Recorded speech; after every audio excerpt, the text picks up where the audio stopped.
students. Students, as we know that we are going through the second poem from the Flamingo, and the title of the poem is An Elementary School Classroom in a City, and this poem is composed by Stephen Scudder. Today we shall go through the second stanza of this poem. In the first stanza, I have already told you that the poet tells us that the condition of those children who are sitting inside the elementary school classroom in a slum, and the condition of those children is really very sad and pathetic. The poet tells us that although the children who are there, they have the dreams, but because of their miserable condition and because they are the poverty stricken, they are living in the slum area, and that slum area is their world. So they are unable to fulfill all their dreams. Okay, students? So now just come to the second stanza of this poem. See the second stanza. On sour cream walls,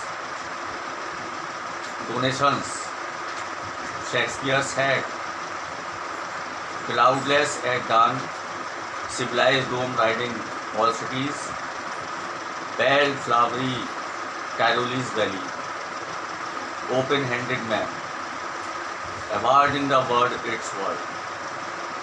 And yet, for the children, these windows not this map their world, where all their futures painted with a fog, a narrow street sealed in with a lead sky, far, far from rivers, caves and stars of worlds. This is the second stanza, children, and in this second stanza, the poet describes all the things that are inside the classroom, of that elementary school where these children are sitting, where the children of the slum area are sitting. So the poet says that on sour cream walls, donations, Shakespeare's head,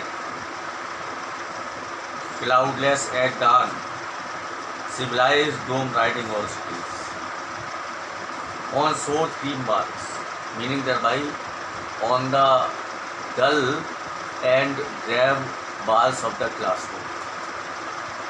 कवि कहता है कि classroom की भद्दी और मटमैली दीवारों पर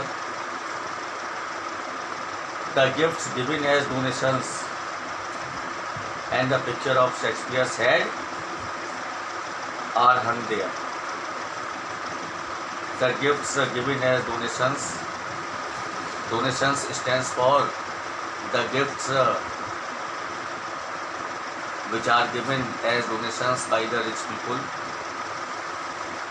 and Shakespeare's head, and there is also a picture of Shakespeare's head, and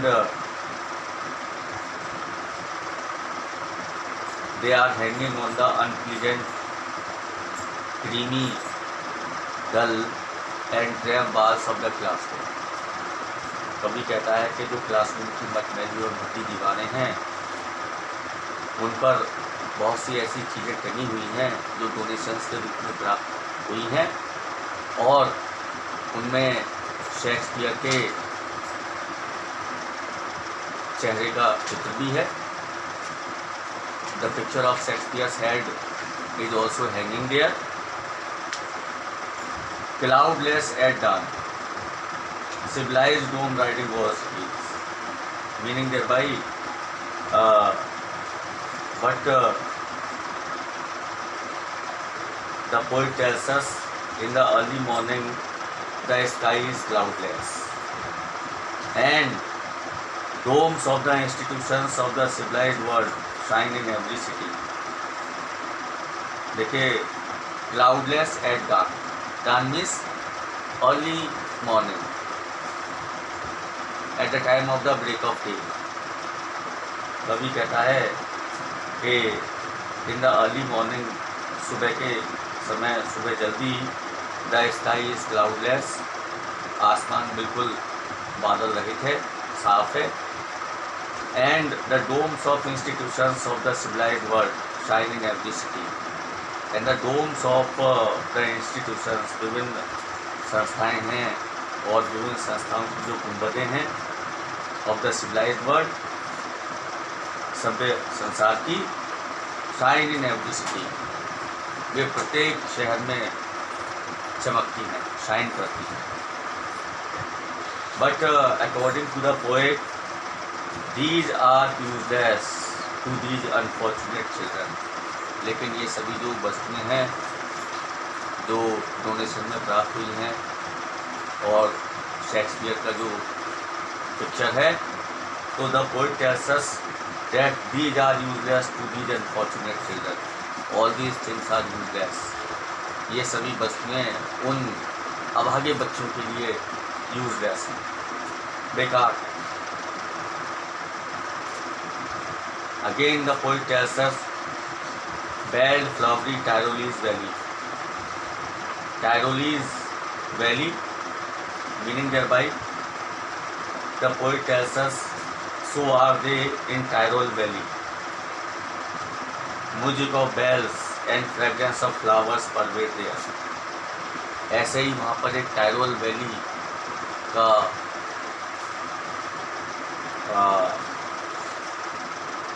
दृश्य है, पिक्चर लगी हुई है टायरोल वैली की. और टायरोल वैली में विभिन्न ऐसा लगता है कि फूलों की सुगंध बिखरी हुई है. Actually Tyrolean Valley is there pertaining to the Tyrol, an Austrian Alpine province. Austrian alpine province में ये एक टायरोल नाम की वैली है, टायरोल नाम की घाटी है. यहाँ पर बहुत अच्छे फूल हैं और उन फूलों की ऐसा प्रतीत होता है घंटियाँ बसती हैं और उनकी जो सुगंध है पूरे स्थान में बिखरी हुई है, पूरे क्षेत्र में फैली हुई है. The bell flowery Tyrolean Valley, open-handed map awarding the world its world. And again the poet tells us, और फिर poet हमें बताता है कि one map is also hanging there. The map of the world is there. Open-handed map awarding the world its world. A map is also hanging there, and the map of this world is made and reshaped by the people in power, according to the poet. वहाँ पर एक संसार का नक्शा टंगा हुआ है, map of the world टंगा हुआ है, और कवि के अनुसार ये जो मैप ऑफ द वर्ल्ड है ये उन लोगों के द्वारा बनाया गया है या रीशेप किया गया है, those people who are in power. And in the map the world is looking really very beautiful. और उस मैप में संसार बहुत सुंदर प्रतीत हो रहा है. And yet, for these children, these windows not this map their world. लेकिन कभी कहता है कि इन बच्चों के लिए क्लासरूम की जो विंडोज़ हैं और क्लासरूम के विंडोज़ के अंदर वाला जो परिवेश है, जो एटमॉस्फेयर है, तो for the children, these windows not this map their world. और इन बच्चों के लिए ये जो खिड़कियाँ हैं, खिड़कियों के अंदर का संसार है, परिवेश है, वही उनका अपना संसार है. Meaning there by the map of the world is quite meaningless to them. ये जो संसार का नक्शा है वो उनके लिए मीनिंगलेस है, because meaningless we can say that because there is not a single indication of their slum area in the world map.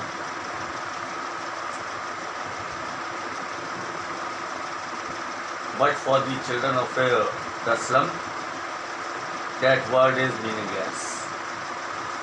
Their own windows are their own world, and the atmosphere inside the window which is dirty, that is their own world. Again the poet wants to tell us, and yet for the children these windows not this map their world, where all their futures painted with a fog, where they spend all their time. We can say that the fog of uncertainty dominates their future. हम कह सकते हैं कि जो अनिश्चितता का एक धुंध है, फॉग है, वो उनके फ्यूचर को डोमिनेट करता है. कहते हैं कि जो उनका पूरा भविष्य है वो अनिश्चितता के धुंध से ढका हुआ है. Their future was covered with the fog of uncertainty. There is no ray of hope in their lives. और उनके जीवन में आशा की कोई भी किरण नहीं है. They do not have any ray of hope in their lives. And in the last two lines, the poet wants to tell us, a narrow street sealed in with a red sky, far, far from rivers, caves, and stars of worlds. Again, the poet tells us that they are doomed to live in a narrow street, closed in by the bluish grey sky, lead sky. And children, their world is far away from rivers, caves, and stars. We can say these children are living far away from the natural atmosphere. कभी फिर कहना चाहता है कि तंग गली है और उस स्लम एरिया की जो नैरो स्ट्रीट हैं, जो कि ग्रे आसमान से कवर्ड है, वहाँ पर ये सारे बच्चे अपने जीवन को व्यतीत करते हैं. And they are far away from the rivers, caves and stars. और जो उनका संसार है वो नदियों, अंतरिकों और तारों से बहुत दूर. Meaning there by we can say that these children are unable to enjoy the open atmosphere of the world. And they are living and leading the miserable lives, and the world inside the classroom windows are their own world. Classroom Windows के अंदर वाला जो संसार है वही उनका अपना संसार है. और ये जो स्लम एरिया के बच्चे हैं, इन्हें इतने अवसर प्राप्त नहीं है जिससे कि ये बाहरी संसार में जाएं और बाहरी संसार में जाकर प्राकृतिक परिवेश में जाकर वहाँ आनंद ले सकें. और जो उनका संसार है वो नेचुरल एटमॉस्फेयर से काफ़ी दूर है. There world is far away from the reverse, from the caves and from the stars. So children, this is the second stanza of the poem. I hope you have got it, and we shall go through the next stanzas in in the next video. Thank you.